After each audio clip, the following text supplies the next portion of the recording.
What's up, Unfiltered Waters family, and welcome back. Today we have 6-time Olympic medalist, 3 of them gold, 3-time Olympian, multiple-time former world record holder, and 10-time world champion, Brendan Hansen.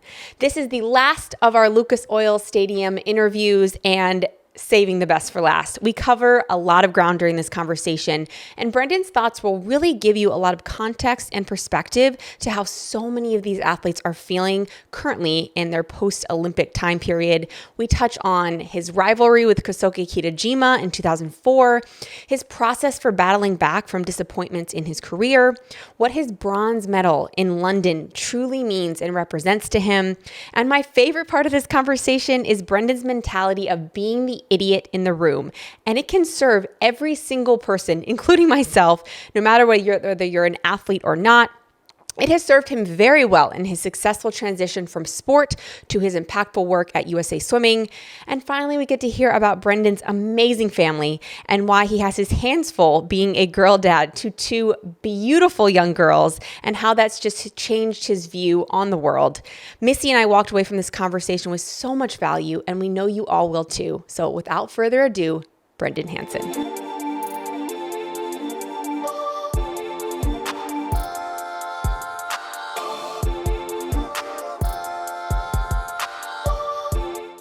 I am so thankful for Element because I truly think that without them, I would not be hitting my hydration goals. Element makes staying hydrated not only easy, but also so delicious. Element contains 1,000 milligrams of sodium, 200 milligrams of potassium, and 60 milligrams of magnesium, and no sugar. And all of that is based on clinical evidence behind those electrolyte ratios. If you guys haven't tried their sparkling yet, it is going to be the drink of the summer. I promise you, there's nothing more refreshing than taking a can of Element sparkling out of your fridge in these hot summer days and knowing that you're staying hydrated while truly enjoying it. Especially as a mom, I know how important it is during pregnancy, during breastfeeding, during postpartum to stay hydrated. Always check with your doctor to make sure you're doing what's best for you. But I'm so thankful that I have had Element throughout my entire journey as a mom to help keep me hydrated and going and strong like a mother. Hello, everyone. Welcome to Unfiltered Waters live from Lucas Oil. We're not actually live. This is a recording, but I wanted to say that.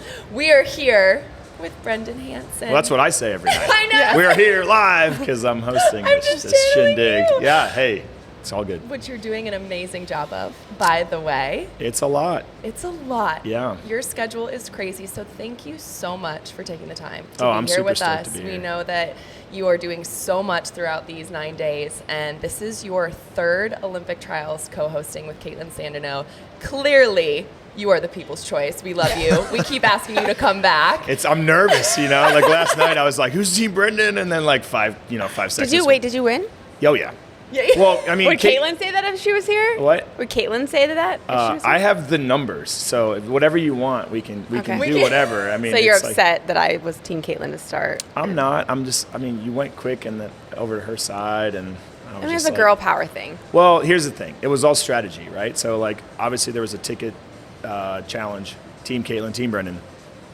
Caitlin was like, I'm going to use all my star power. And we started calling all of our friends. Yeah, you guys have them on here all the time. Our friends. Yeah, and I went right to the kids, man. You went right to the I went to the that was moms. smart. I went to the dads. I went right into the household. And I was like, It was Colin smarter. Jones is not going to buy Good 17 strategy. tickets. You know who did? A family from Iowa. Yeah. Boom. Yeah. Yeah, you won Winner. that. You won that. She won the battle. You won the Hey. war. Yeah. How has it been going so far? I mean, your past 2 times you guys have been doing this, of course, we've been in Omaha. This is our first time ever, as everyone well knows, being in an NFL stadium. It's been amazing. We've broken the world record for amount of people at a swim meet in America.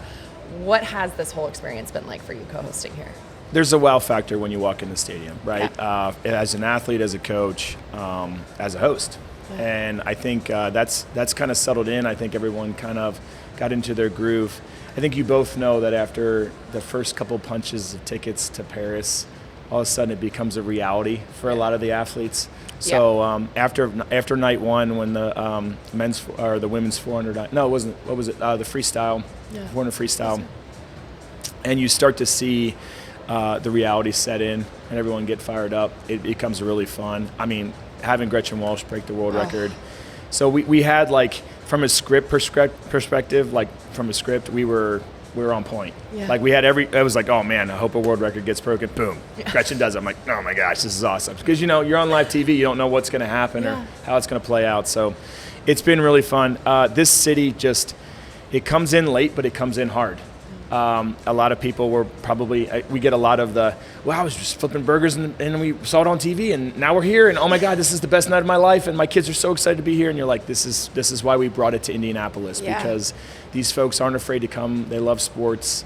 They love the sport of swimming. You heard Lily King say it last night that she's so proud to be from here in Indianapolis. So it was good. Yeah, it was so special. As we're filming this, we are morning of day 4. So up until this point, what has been your favorite moment of the meet?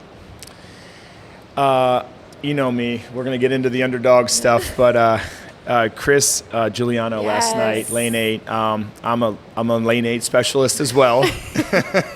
And I just love it. I got a chance to visit with his parents. His parents are super sweet. They're just naive to the whole thing. To be part of that journey and watch a kid that like you can see it now. You can pay attention to the body language. A kid that was coming up in the ranks, swam great NCAAs, is really starting to make a name for himself, and then comes in here and it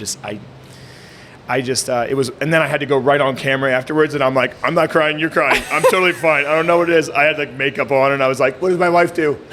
I don't know. You know, I was like, oh my gosh. Not that I had mascara on. I was just trying to, So. Your eyelashes were popping.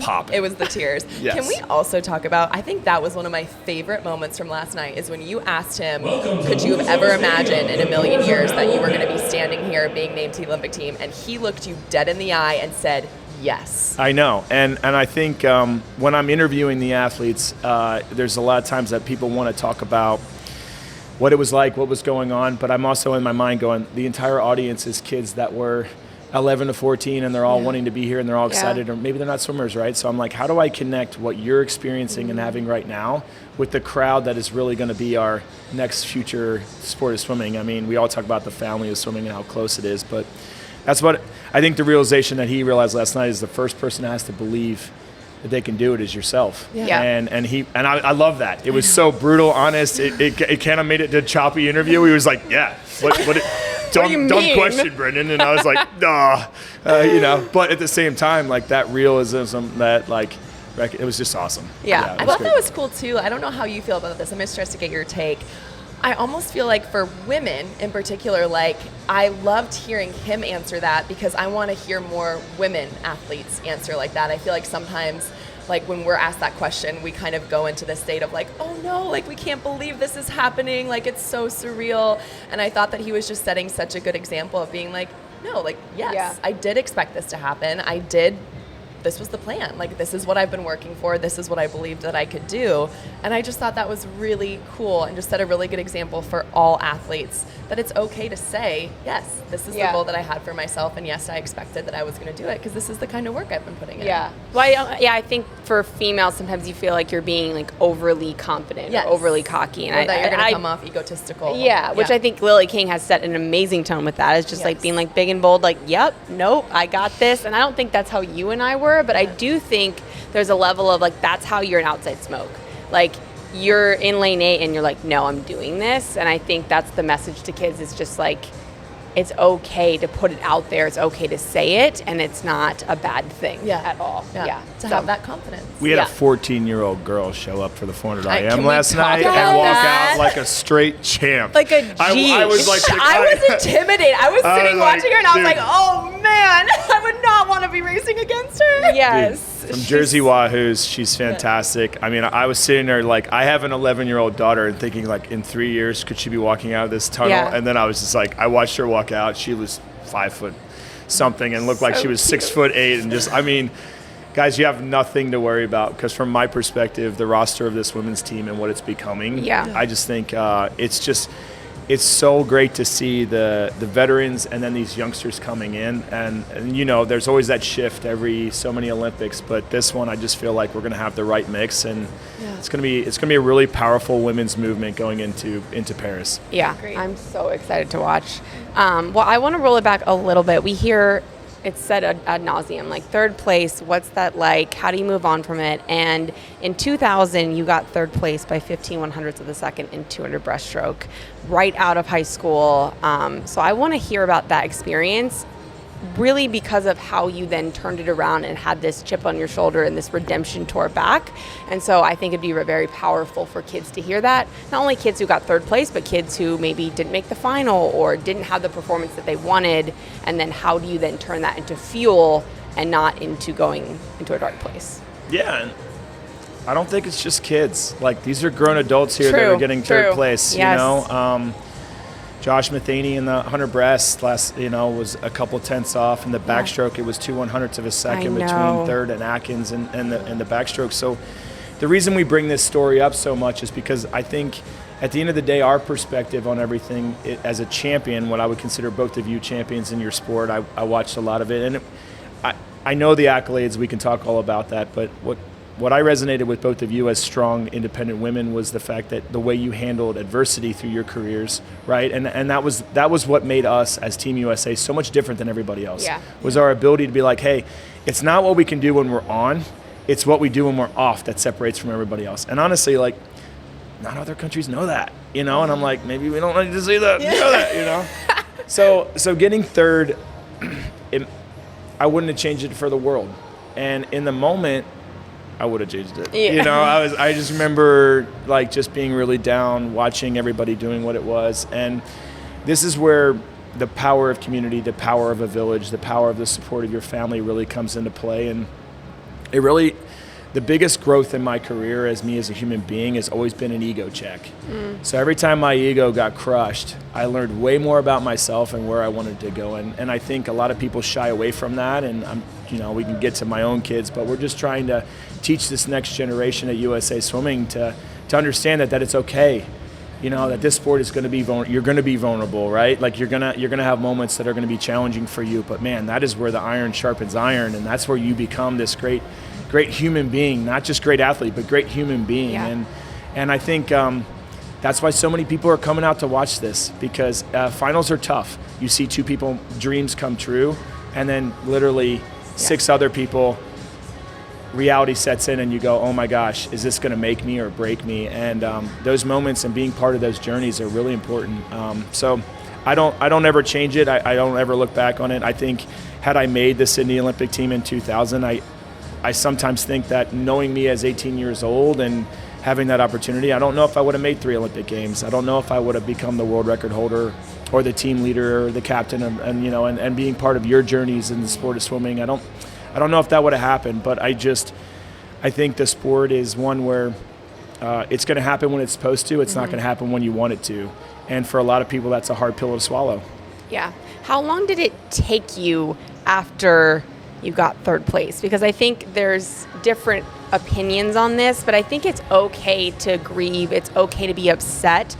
But the question is, like, how long? Like, how long do you grieve? Maybe there's no timetable on it, but for you, how long did you just kind of sit with it? And then when was it like, all right, let's go? Man, I woke up this morning and I felt pretty good about it. Like, I feel like today was the day.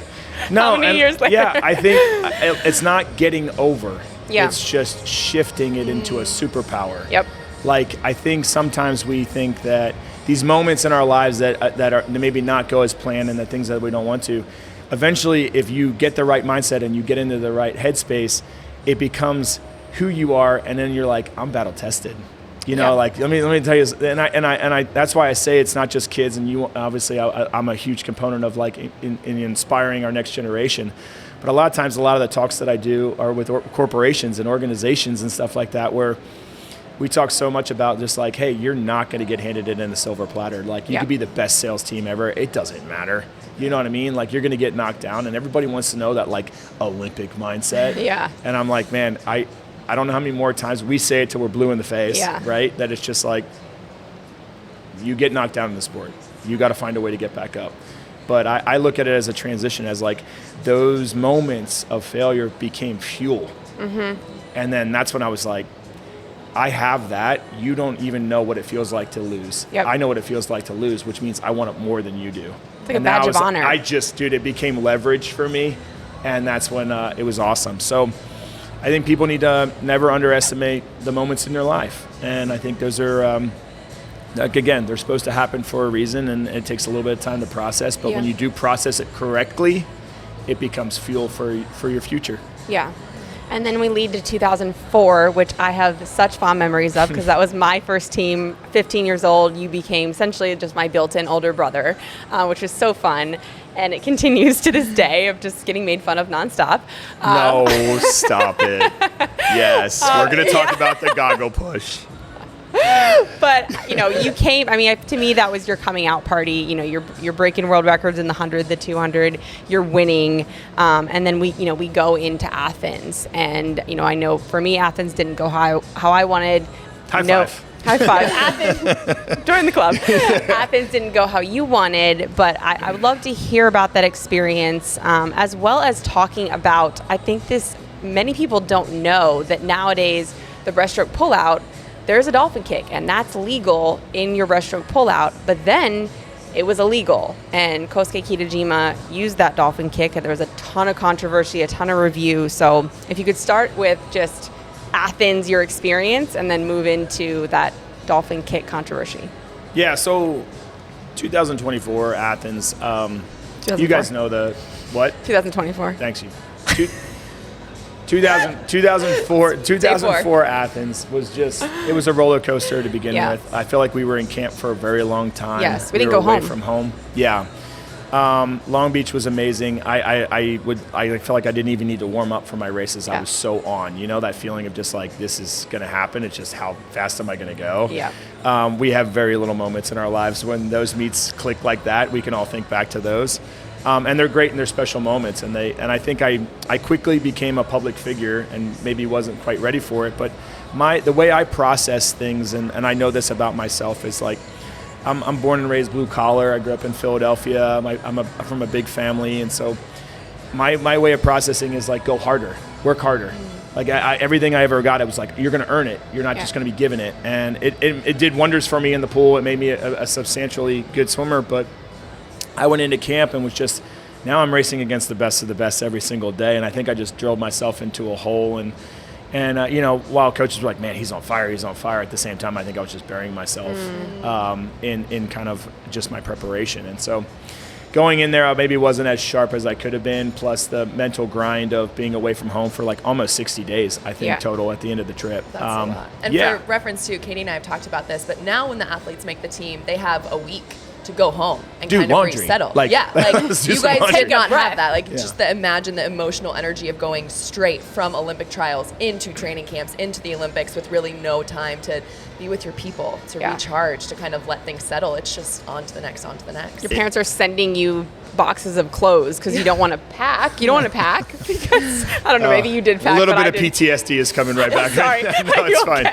No, I just remember, I don't know if you guys have had Aaron Pearson on yet, but I just remember Aaron Pearson. We were in the hotel for so long, and he forgot his hotel keys so many times That's so that Aaron. I collected it, and I swear, guys, it was like a deck of cards, the number of hotel keys that Aaron Pearson had lost. So, I believe it. Yeah, I mean, he just was like, hey, man, you have a key? And I'm like, I'm not giving you mine because I know where all of yours are, all 52 of them. Like, yeah, but, I go into the Olympic Games. It's actually my 22nd birthday, the night of the final of the 100 breast. Is it really? Yeah. Ooh. And it was a really close race between Kazuki Kitajima and myself. I mean, hundredths of a second. It was going to be stroke for stroke. We knew that going into it. And so my strategy going into it was like, swim your race, stay in your lane, do your thing, focus on the stroke that you're on, not the whole race, not the fans. So I get behind the blocks, I'm looking down the pool, and the 10,000, 15,000 people just disappear. And everybody kind of knows that moment if you've been there, and everybody's like, what's it like? But you're just looking down 50 meters of water, and you're like, okay. And my mindset was pretty simple. Go down there, touch that wall first, come back here, touch this wall first, and you're Olympic champion. So I'm wearing the old Swedish goggles, right? You guys put them together. I don't know how you did that. I did it because I kept losing my goggles. Maybe I had a little bit of Aaron Pearson on me. I don't know. You hung out with him too long. But I mean, they were $5. I wasn't going big time with the $25 goggles. Vanquishers, Katie, pushing your hands together. I didn't have to do that with Swedes. Maybe that was your problem. I don't know.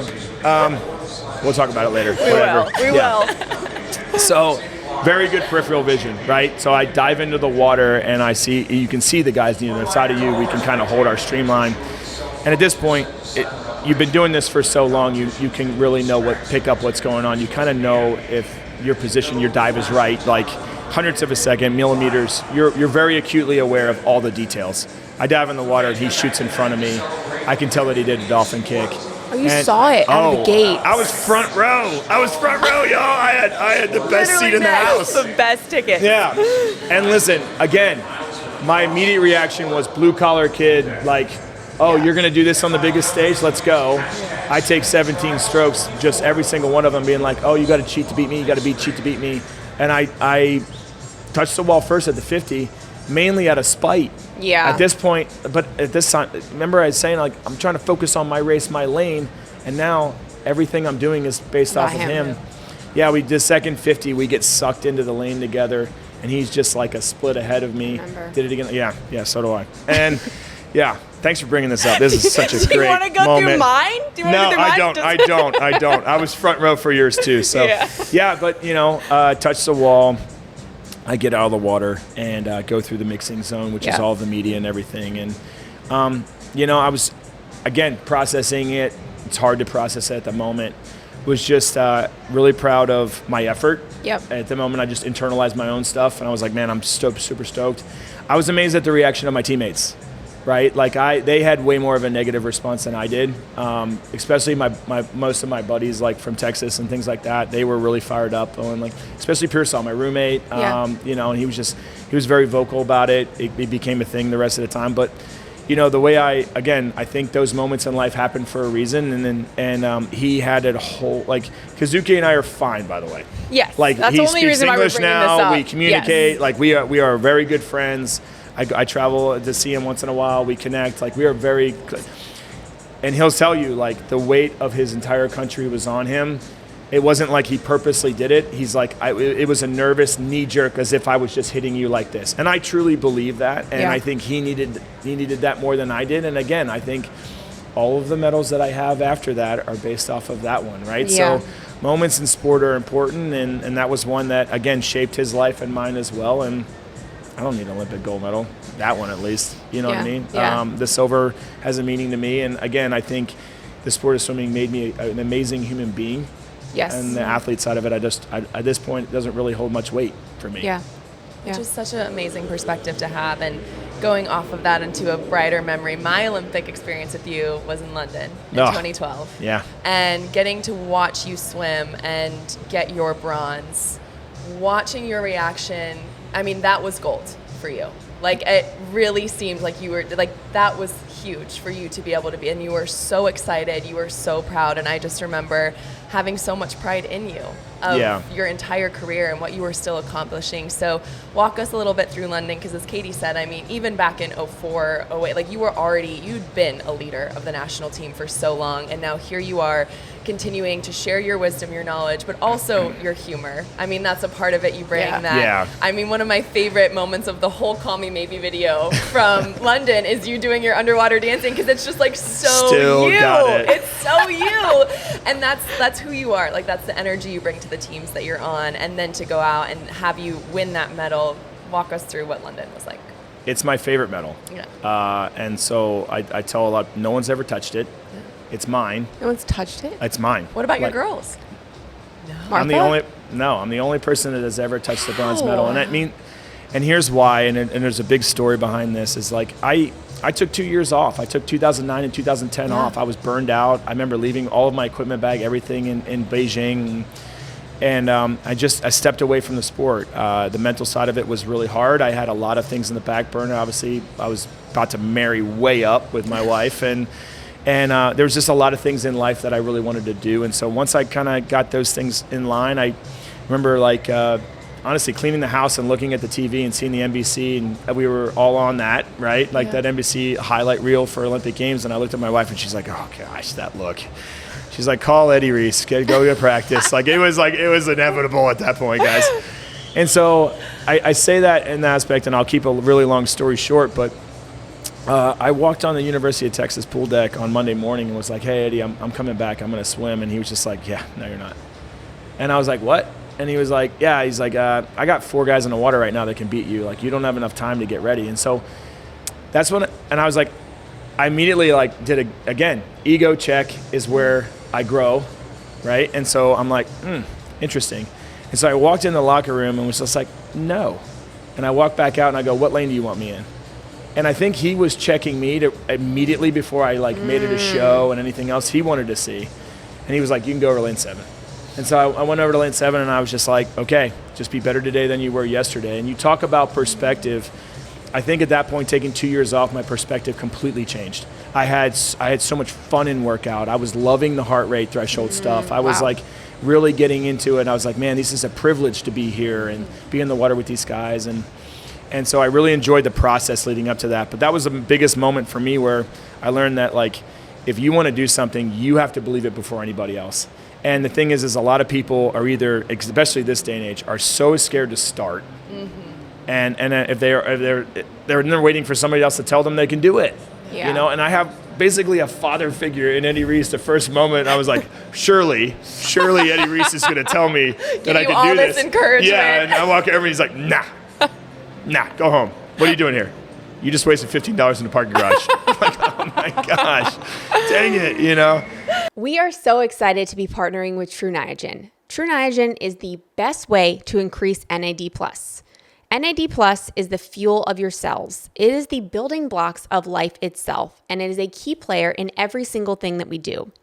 NAD Plus stands for nicotinamide adenine dinucleotide, and it is a vital coenzyme in every cell of your body. It helps turn food into cellular energy, keeping your cells buzzing with life. Discovered over a century ago, recent research links NAD Plus to aging, making it a very hot topic in health and wellness. NAD Plus is essential for cellular energy production and supporting the mitochondria, our cells' powerhouses. It converts food into ATP, the energy currency of cells. NAD Plus plays a role for gym goers by supporting muscle health and recovery. For me, I have been taking NAD Plus for about 6 months now, and I see a huge difference in my energy levels, in my recovery, really every single thing that I'm doing. And let's face it, I'm not getting any younger. So being able to have something that is combating aging is a massive benefit.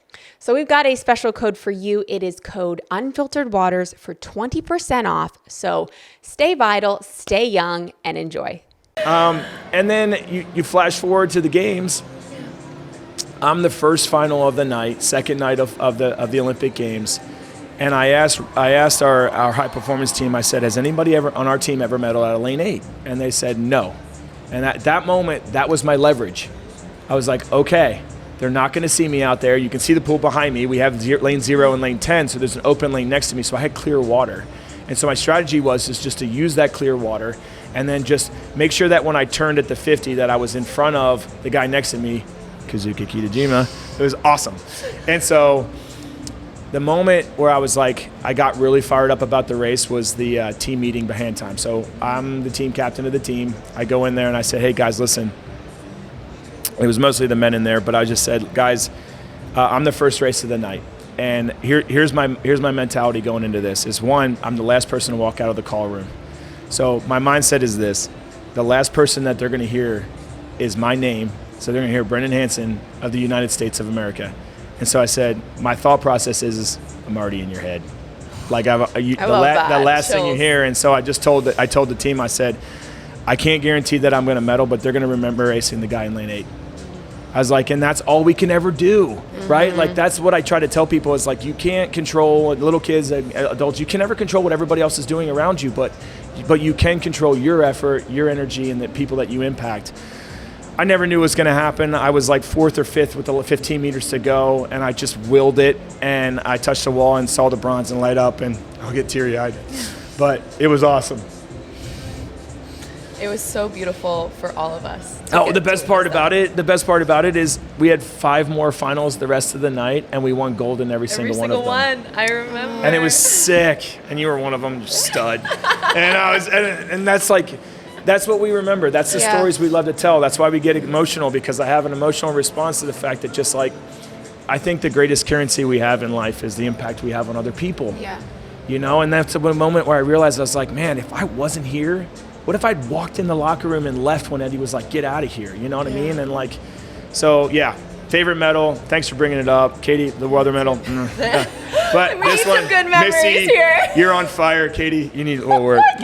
I told you, big brother. Yeah. I know, but would you have had that mentality in 2012 had you not gone through everything that you went through before that? Absolutely not. No, and nice save, but yes. Yes. I think, again, we're talking about a roller coaster. We're taking people through a timeline, and it's one I'll never forget. And that moment right there. And again, you hear the post-race interview. It's the first time in my life I was ever really, truly proud of myself. And I know you guys talk a lot about mental health and the challenges that we face and all of those things, but you know, it's really hard for an Olympian at that level, that's at the highest level, at the 1%, to really give themselves the grace or give themselves recognition, because we're always like, what's next? Could I be better? You know, we're tinkering. We're always tinkering with what it is. In that moment, I was just like, yeah, I'm awesome. And I was like, and the crowd, you guys went nuts in the stands, and then we just lit it up, and London was sick. And I think that's part of why Katie and I too, we talk about managing our own expectations for the people that we're watching, because obviously the USA swim team has has been the best in the world for so many years, and so the expectations are world records and gold medals. And so sometimes like these stories are so important for people to hear, because when you see an athlete touch in third and they get bronze, your initial reaction as someone watching might be like, oh, it's not gold. Yeah. But to the person who just touched the wall and got bronze, it is. You know, like you have no idea what those expectations and those goals are for the people that are in there competing. And so just still having that joy for them and getting to hear those stories of like, just being excited for people with their success. Yeah, I was 31 years old. No one expected it, right? So I think the unexpected things that happen in our sport are the ones that they don't have to be pinnacle, top of the level. I mean, we'll have youngsters that make finals in Paris that we know we'll be super excited for. The rest of America will be like, why didn't they medal? You know, and you're like, because they're 15. Give them a break, right? Yeah. Like. And I think we play the long play at USA Swimming. We kind of know that. We're always looking at how we can develop our athletes to the highest level, and knowing that, you know, where our biggest success is when we have that mix of veteran understanding of what they're going through and these youngsters that are just chomping at the bit. You guys have inspired them. I've inspired them, and now they want to come in and just throw down. And we just kind of have to keep them on those train tracks, and then they rock it. It's such a for me right now, it's so fun to be a part of the process that I get to be in the role that I'm in, and just connecting with these athletes. Yeah. And a little bit of a follow-up too, because we're going to talk more about team culture and how important that is, and the teams that you've experienced and how you build that culture. But I want a little bit more detail. I personally love hearing about the team meetings before the finals at an event like the Olympics. So for the people that are listening, you've been captain, you've been there, you've been the one giving the pump-up talk, as we've just heard. Can you describe what the atmosphere, what it's like to be in a team meeting going into a final session at an Olympic Games? Yeah, so the night it starts with all the coaches come in and they kind of talk about the races of the night. So everybody really understands the schedule. Now, so much of the team will go over to finals. Some of them won't, right? Some of them will stay back in the village. And then the athletes that are there, that are getting prepped up, ready to go, it's our last real chance as a team to kind of come together as a group and get fired up. It's not a heavy meeting. It's really light. It's fun. It has to be. If it's like heavy and we're like, guys, we have a job to do. We got to get it done. We got to execute. We got a plan. We got a strategy. That doesn't work. It's never worked for us. So at least the vibe that we always had was a lot of. I mean, at this point, it's really important for people to understand, like, at this point, we've been in multiple countries, multiple training camps, the amount of cards, the amount of board games, the amount of peanut butter and jelly sandwiches, everything, right? Like, it's a lot. So there's been a lot of bonding. So there are so many inside jokes of cracking with people, and I think that it humanizes us as athletes before we go out in the biggest stages to compete. And so there is no shy of making fun of each other in a very healthy way, just to keep it light and have fun. And you know, there is moments where it's open. The stage is open to anybody to talk. I really pushed Michael in a lot of meetings to kind of get up and talk. He's a very introverted person. He didn't want to do it, but he was phenomenal. And then watching 2016, where he was part of that, he was a huge vocal person, and I felt like, wow, man, it was so cool to see him grow up, get out of his shell, and do his thing. And so in those moments, I would say anyone can talk, anyone can get people fired up. I always would go in with some kind of theme of what we were trying to do that night. But also, like you guys said, I have a comedic ability, I guess, to kind of keep people laughing and having fun, because I always felt like a smiling swimmer was always a fast one, right? And so we wanted to walk out of there. We knew we were the best. Yeah. And we didn't have to tell each other that. But when we were feeding off each other, that's when we were unstoppable. And so it was really us just trying to make sure that we were there, we were clicking, and we were feeding off each other. I love the double clap. Do you remember the double clap? Yeah, finishing off every meeting. No, like each person's name. It'd be like, okay, we have the 100 breath, Lily King, clap, clap. Yeah. Yeah, makes me so happy. I never said Lily King this, but I was always like, Katie Hoff. Right? Because, guys, if you didn't know, no one's going to know what you're talking about. Well, we're going to explain it, and we're going to get this on film. We definitely talked about it on the pod before. Hey. You're right. Cue up the video of Katie from the final of the 2004 Athens Games, where she fixed her goggles 400 times. Like, we're surprised she still has eyeballs. Yeah, I mean, it's just like, I was like, girl, they're on. Yeah. You know? In my defense, every time I pressed in, they would press in more. Do you know what I mean? So each time they press in, I'd be like, oh my God, that means it's in more. It's like, because of the Swedes, you could press them and nothing would happen. So that was Hey, you do you. We love you. Okay? I'll just say that, and then you went on and swam fantastic. So the goggle push. Something was working. Yeah. And that's the cool thing is everybody never lost their own personality, right? Yes. So Missy is the sweetest, most amazing person in person. I am scared of you, beyond scared of you behind the blocks. Like when Missy would get behind the blocks and put her goggles on, I was like, yep, not getting in the same room as that woman. turns into edgy Missy. No way. Yeah, there was. And I was just like, dang, man, it was awesome. So that was the beauty of Team USA, is that you could be Team USA but still be you. Goggle pusher, locked in and loaded. Me, lane 8. Goggle pusher. I don't love that title. Can we change that? Hey. The most intense, ready for sticking. Goggle pusher. That's sticking. Awesome. Yeah. Hey. There is a 14 or 13-year-old girl out right now. It's like, I do it too. I know. Just own it. Just own it. Be spastic. Be you. Be crazy. Bring yourself to it. Own it. I loved what you said about in those meetings opening up for anyone to speak, because I think something that I've always tried to be very vocal about is I was never a captain on any team that I was on. And I mean, that's high school, that's national team, and I never didn't consider myself a leader. You don't have to have a title to be a leader on a team. You don't have to be the most experienced. You don't have to be the oldest. Like what you bring, just like we were talking about with your personality, who you are, that is you bringing you and leadership to the table. And so I would love to talk about how that kind of, you've had incredible team cultures with University of Texas, with being on the national team, with the coaching that you do. If you could tell our listeners how they, as an individual, can impact their greater team culture just by being who they are. It was our team culture. Yeah. It's very simple, and it's an elevator pitch. When you do it for other people, then you have a team. Yeah. Like the lane 8 story that I just told. I didn't swim for me in that race.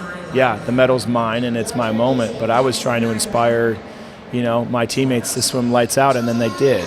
And that's when you start acting and start doing things and taking ownership of your own actions and trying to move and push a team into the uncomfort zone. It's a scary moment, and if you're really trying to progress to a level that nobody else wants to, obviously an Olympic team, Team USA, when you start pushing each other to the level that we were, but you were doing it for them, like I remember being in Stanford, and we were doing a set, and I had Phelps and Lochte, and it was like 50 backstroke going down, 50 breaststroke coming back. It was 8 100s, and I was beating them on it. And Lochte was getting mad. Yeah. And I was like, hey, I'm doing this for you.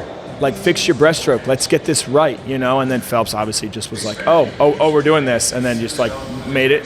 But like those are moments where it wasn't like, hey, why are you trying to show me up in this workout? It was like, hey, I know what you're going to be up against. I'm a legit breaststroker.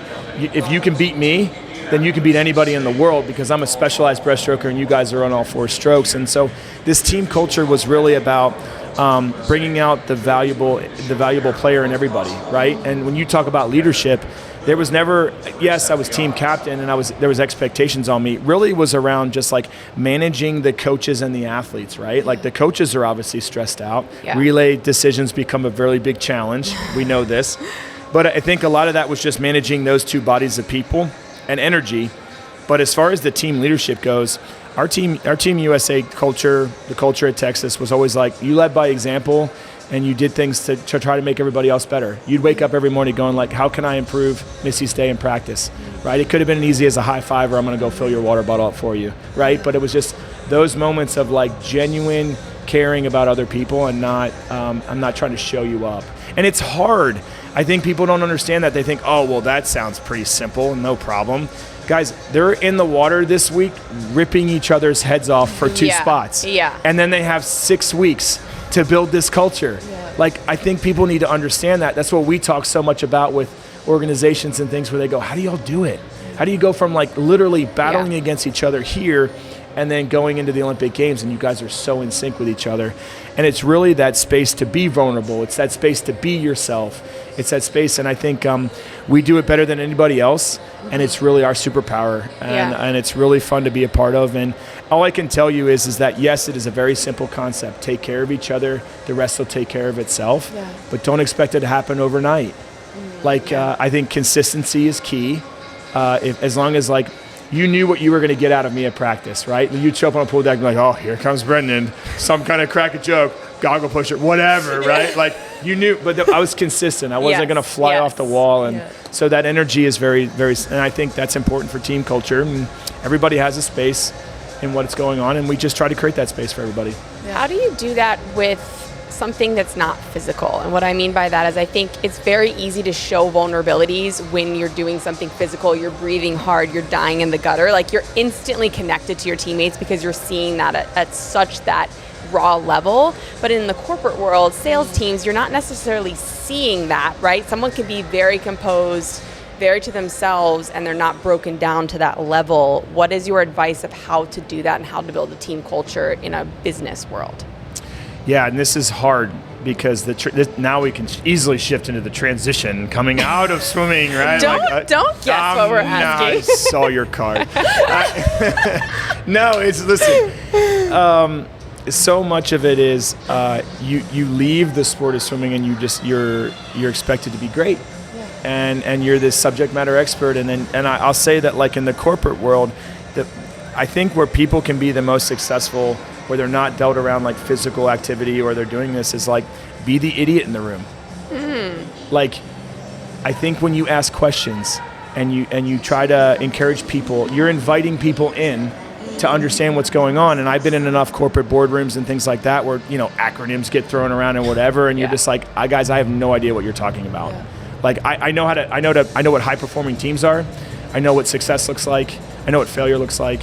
I know how to build a team culture, right? So, like, but I don't know your company. I don't know what your vibe is. I don't know what's going on. But if you guys are trying to show off with each other, that's the same thing as us being in the water, just trying to show off, right? But that's not what the team culture is. And so I think where I've been able to, like, debunk that feel is, like, just ask the stupid question that no one wants to ask. That everyone's thinking. Right? Yes. And then you're like, I have no idea what ABC means. And then like one guy in the executive room is like, I have never known what ABC means. And you're like, yeah, okay.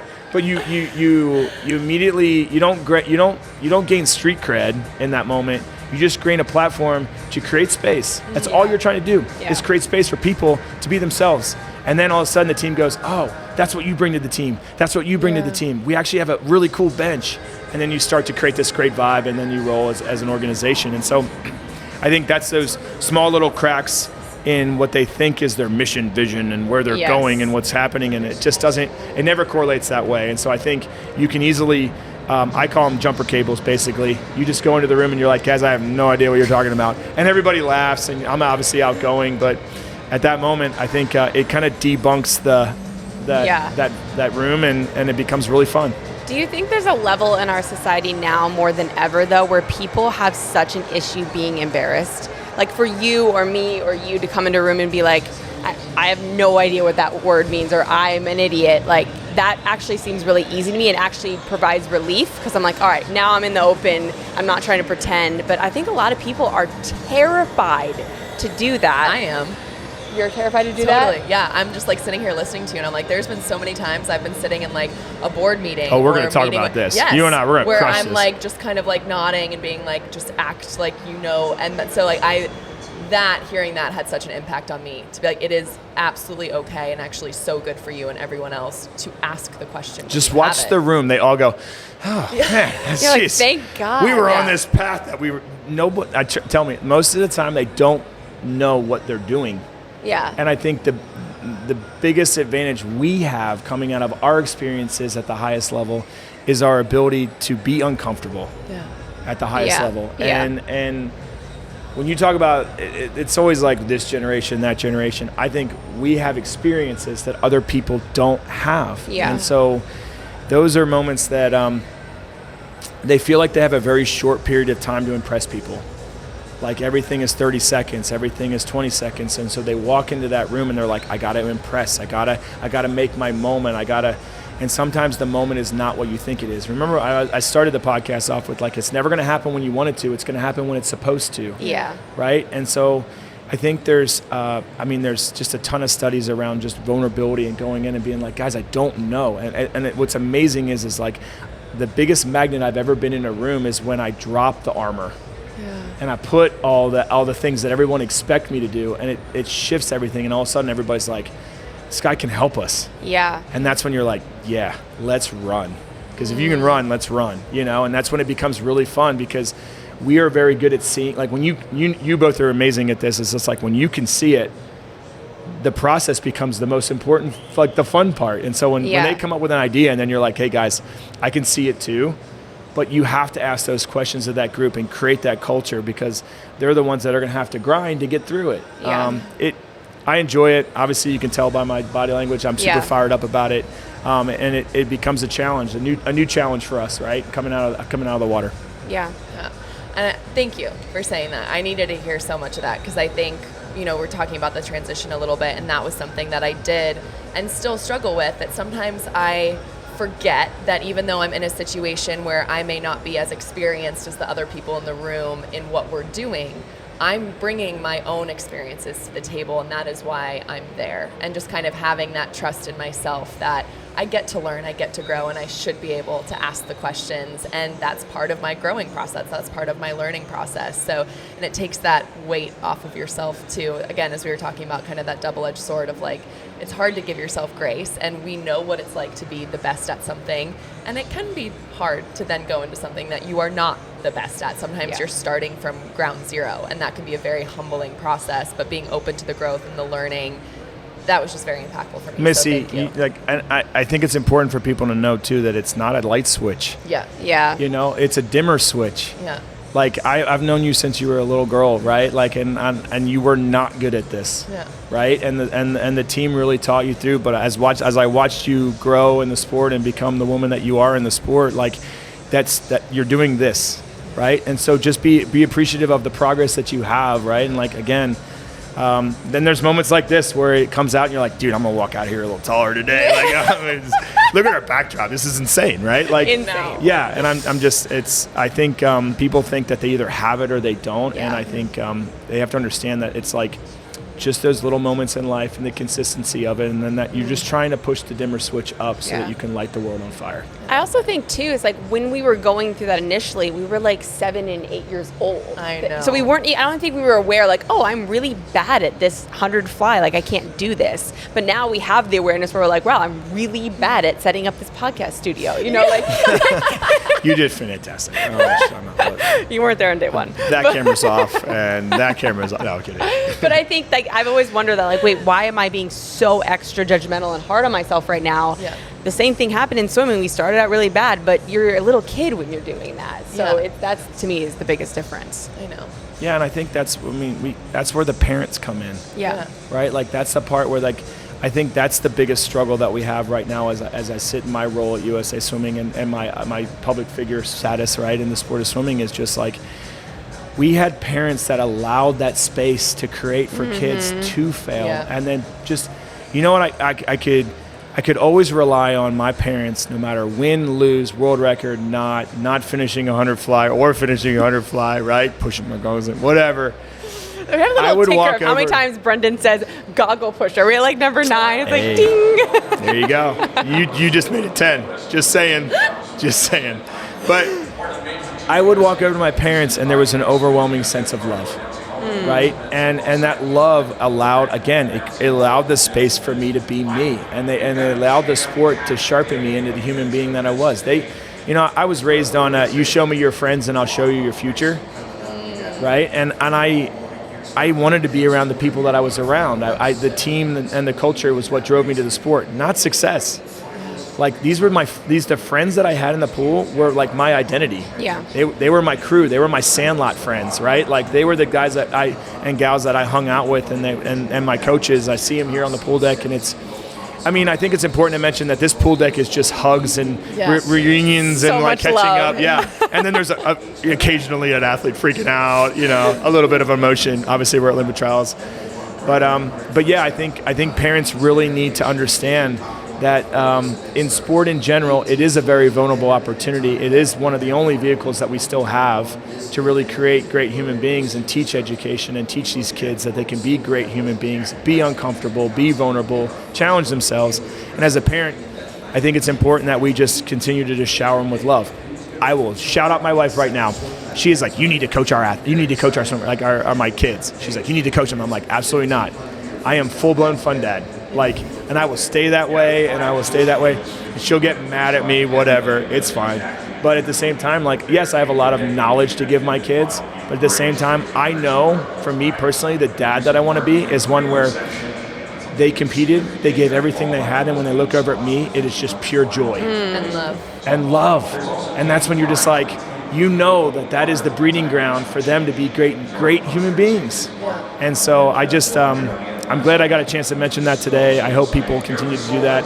I got to meet a lot of parents here. That's one of my favorite things, is to connect with the parents when they're like, oh my God, and they just bawling and they're hugging you and you're like, we just met, but we're huggers, It's really a fun experience. Oh, that's so special. I'm so glad you brought that up, because you do have 3 beautiful daughters, which you're in so much trouble. I don't know, because I have a face for radio. I don't know how this happened. You haven't met my wife. You just say you married up with Martha. I completely outpicked my coverage. No, completely did, yes. But your family is amazing, and you're an incredible dad. I know that Hayes and I both look up to you so much as who you are as a parent, as well as everything else. And so as we're giving this advice to parents, what is something that you do with your daughters to help them learn and understand that failure is inevitable and it is okay, and it's just about what we were talking about earlier, in shifting how you view it and that perspective to use it, as opposed to let it be something that tears you down? Man, I was so good at this in the beginning. Dude, if you could just show a meme of a plane crashing right now, that would be me in the first 3 years of parenting. And again, guys, it goes back to being the idiot in the room, right? It's so funny. I call it the playground talk, where you go up to somebody on the playground, your kids are all playing on the playground, and somebody wants to come up to you and they're like, hey, let me tell you, are your kids sleeping bad? Let me tell you, these are the 3 things you need to do. And you're like, God. Oh, you're telling me everything that works with your kid and not mine, right? And but at the same time, if you're the idiot on the playground, you're going home with enough knowledge to figure out hey, this may work, this may not, because the worst feeling as a parent is not knowing what to do. And you run out of stuff and you're like, well, she's just crying. We fed her. She's clean. I don't understand. We've swatted her 9 times. She looks like a caterpillar. What can we possibly do? Sound machine is on. The room is dark. Yes, you're we're singing. We're rocking.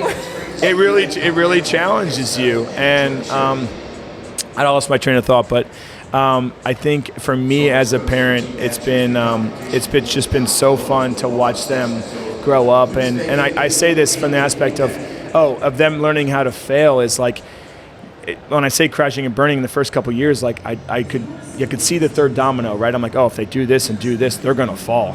And so I would interject, and I would be like, oh, no, don't do that. And I would pad the way, and then it was and Charlotte, as my oldest, and bless her heart, I did a lot of that with her. And then by Annie, I was like a little less. And then by Kate, I was like, she's fine. She'll be great. Yeah, just put a helmet on her. She'll be good. She's not riding a bike yet, but yeah, you know. And like, I say that because I think people think that like it's good or bad or it's a light switch, and it's so much progress, right? Like just learning, like there is no manual. I remember having Charlotte and being like, I read all the books. We have all the stuff. We're ready to go. And then you come out and you're like, none of it worked. I've never been so sleep deprived. Yeah. Like, guys, one night I woke up and I was holding my own sweatshirt in my hand thinking it was Charlotte. And I woke up and I was like, it's not a baby. It's not a baby. You know, the dogs are going nuts. My wife's like, what's happening? And I was just like, and then I just like took a run into the other room, and it was just a mess, right? But I say all that to just make sure people realize, like, just give yourself grace, man. Like, parenting is a really challenge, but it's the most rewarding thing I've ever done. And I've done a lot of things in my life. It's the most rewarding. I love every bit of it. And I think I've gotten better. I'm not the best, and I try to improve, and I think that gives me the upper hand. It's just like creating those spaces to be like, and they're now heavily into youth sports and everything, and we try to give them the gamut. We want them to, and the reason I have my kids in youth sports is because I want the social aspect. I want them to connect with other people. I want them to be coachable. I want them to understand, and I want them to listen to other adults, not just mom and dad. It has nothing to do with their genetic ability, whatever, right? Like, I'm like, I want you guys to be able to interject with and have great communication, look people in the eye, shake them on the hand. Yeah. So like, I just create behaviors like, hey, at the end of practice, my middle kid plays soccer, and I just say, hey, thank your coach at the end of every practice. Every day, right? Like, that's the things that were just like nature to us, and we still do it at the Olympic level, and I'm just trying to teach it at, like, you know, the littlest level of soccer. So those are moments. I appreciate you saying I'm a great dad, but at this point, I just feel like right now I'm just continually learning, and I think from a failure perspective, I just tend to back up a little bit, and then where the best parenting comes in is after it happens. And you just process it, and you teach them how to process it, and you're like, hey, you fell, huh? You all right? Like, wounds are gonna heal. You're gonna be all right. Life's okay. Get back up on your bike, and you're gonna be just fine. And those are the moments that I cherish. And man, when people say the days are long and the years are short, holy smokes. I have 11, 9, and 6-year-old. My inner voice is still 22. I don't know how is possible. I have no idea. I feel like I am, because we're having kids later, I'm saying this, I'm going to watch this back. I'm so equipped and things but I feel like it's so... No, you're so naive. It's awesome. But I guess the point is, like, love you, Katie. I'm surrounded by, you know, I see what you go through and everything. I see all our friends have kids, and so I sit here and I'm like, I can't relate yet, but it's so cool to hear how you guys have gone through the journey and what you've done, and I feel like Todd and I are going to be great parents just because I've been like a little sponge around you two. You're going to be great parents just because of who you are. My relationship with you guys is basically like brother-sister, right? So I mentioned to you guys when we walked in the room today how excited I was for you to see the kids, right? Because again, I'm a huge component of the way I was raised, and then as a parent, you just try to make it better than the way you were raised. And I'm just like, I want my kids to be surrounded by people that have the same values and intuitions and ability. And so I'm just like, I want them to be like, oh, there's Auntie Kay, you know, like, and be like so excited to see you. And then, I mean, they're like gonna freak out when they see you all because they're like now super swim fans. But at the same time, I'm like, they're like, Dad, do you know them? And I'm like, known them a while. Yep.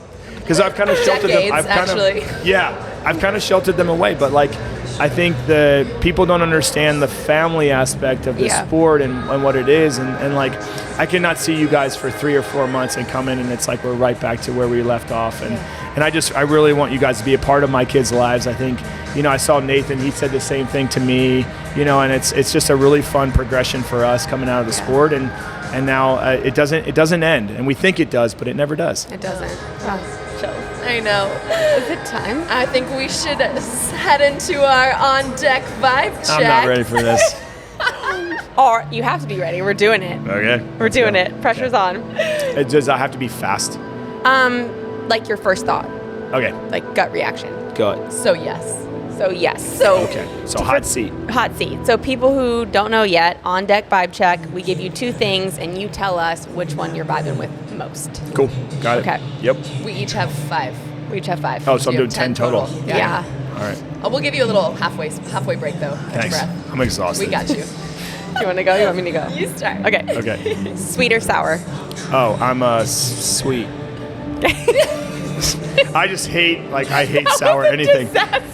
No, it wasn't. I had to think for a second. Okay. All right. Neat or messy? Oh, I'm neat all the way. Nice. Yeah. Deep dish or thin crust? Thin crust. Hot tub or cold plunge? You've been with me on cold tubs. You can answer Hot for tub. me. Thank you. Yes. She's like, breathe, breathe, breathe. Exhales longer than your inhales. Yeah. Hot tub, I'm like, what's up? Yeah. Last one, social kick or sharks or minnows? Oh, Sharks or minnows? social kick. All Social the kick. way. Oh, Yeah. okay. I love Yeah. a good social kick. Yeah. It's hard Yeah. to beat that. It is fun. All right, next 5. Sharks and minnows. Who are you? You even know me? I mean, I love a good sharks and minnows. Yeah. I don't. Hold your breath. Work. I was always a minnow. Okay. Being a minnow sucks. I was an amazing minnow though. Okay. Seems like you have really great hard memories over of there. sharks and minnows. I do. Yes. All right. I'm ready. Last 5. Milk chocolate or dark chocolate? Melt. Read a book or watch a movie? Watch a movie. Short course or long course? Long course. Morning or afternoon practice? Afternoon.